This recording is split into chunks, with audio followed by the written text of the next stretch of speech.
One man scored a hat-trick before halftime and may have just announced France as the team to beat at this entire World Cup. Another man, arguably the deadliest striker on the planet, watched the whole thing from the bench, in his training kit. France beat Norway 4-1 in Boston, and it set social media on fire for two completely different reasons. So let's get into the reaction. France beat Norway 4-1 on Friday to top Group I, but the story that exploded online actually started before a ball was even kicked. Norway's head coach, Ståle Solbakken, made 10 changes to his starting 11, and he benched Erling Haaland. He benched captain Martin Odegaard. He sat basically the entire first-choice attack, and the reaction was instant. Inside the stadium, frustrated Norway fans started chanting for their superstar, "We want Haaland," having travelled across the world to watch him, only for him to never leave the bench. Online, fans and pundits lit up with the same question. How do you rest the best striker alive in a match that decides who wins the group, against the tournament favourites, on the biggest stage in the world? This wasn't a minor tweak. By any measure it was a shock, sending out what was effectively a second-string side in a winner-takes-the-group fixture. Critics framed it as a risky, even disrespectful call. Defenders saw it as smart, big-picture management in a longer, expanded 48-team tournament where fresh legs win knockout games. Either way, it dominated the conversation before and after kickoff more than almost anything else on the day. Solbakken, though, did not blink. He called the decision a no-brainer. He explained that medical checks after the Senegal game showed 5 or 6 players badly fatigued, that Norway had the shortest turnaround of any team going into this match, and that his only job was to get Norway deep into the knockouts, not to win a dead-rubber group game. He said he would make the same call again in a heartbeat, adding that Norway are not at this World Cup just for fun. He even framed it around Haaland's character, that his striker has a killer instinct, but his bigger strength is putting the team first, and that Norway shouldn't get greedy. Two camps formed immediately: reckless gamble or ruthless big-picture management. And then came the most surprising reaction of the entire night, from Haaland himself. There was no sulking, no visible frustration. Haaland publicly backed his manager, shrugging off the result by saying Norway wouldn't have won the match anyway. And then he delivered the line that got clipped and shared everywhere. Talking about the French attack he'd just watched from the sideline, Haaland called what France produced terrifying.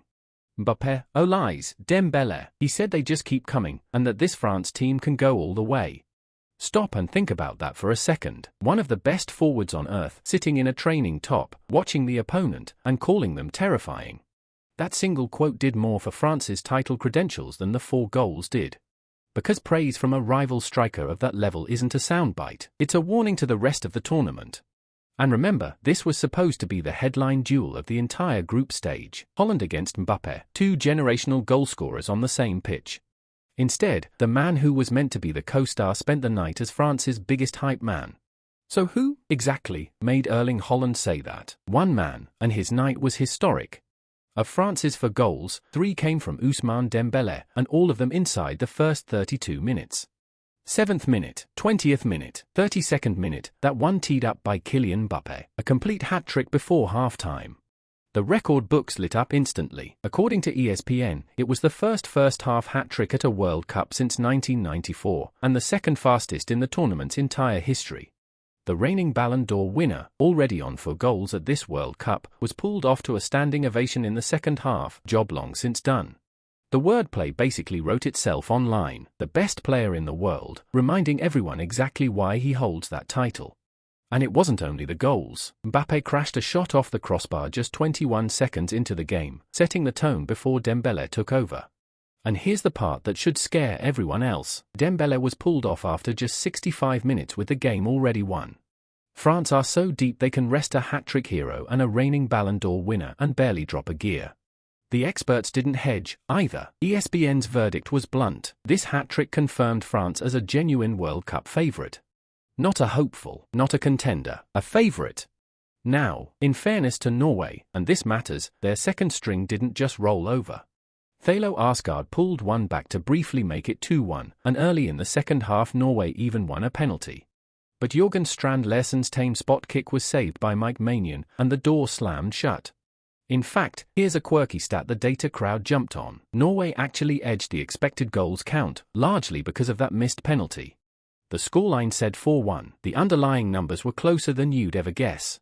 After full time, the favourites' talk went into overdrive. Desire Du added a fourth in injury time, and France had now won all 3 of their group games, only the second time they've ever done that at a World Cup. French fans in Boston were already telling reporters, flat out, that their team is going to win this whole tournament, and win it comfortably. With Mbappé, Dembélé, Olise, and a bench deep enough to rest no one, you can understand the confidence. And it isn't just the supporters talking. With this performance, France have muscled their way to the very front of the who wins it all conversation, right alongside the other heavyweights left in the bracket. A first-half hat-trick and a rival striker calling you terrifying will do that. But there's a flip side to the reaction, and it's the one neutrals are still mourning. We were robbed of Haaland versus Mbappé. The dream duel, 2 of the most lethal forwards on the planet going head-to-head, simply never happened. Mbappé rattled the crossbar in the opening seconds. Haaland spent the full 90 minutes in his training kit and waved to supporters at the final whistle. And with a golden boot race that already has Messi, Mbappé and Haaland trading blows at the top, losing that specific matchup genuinely stung the fans who'd circled this fixture for weeks. The Norway supporters, for their part, kept their spirits high. Their Viking row has become one of the feel-good stories of the tournament, with the country back at a World Cup for the first time in over 2 decades. They just didn't get the night they came for.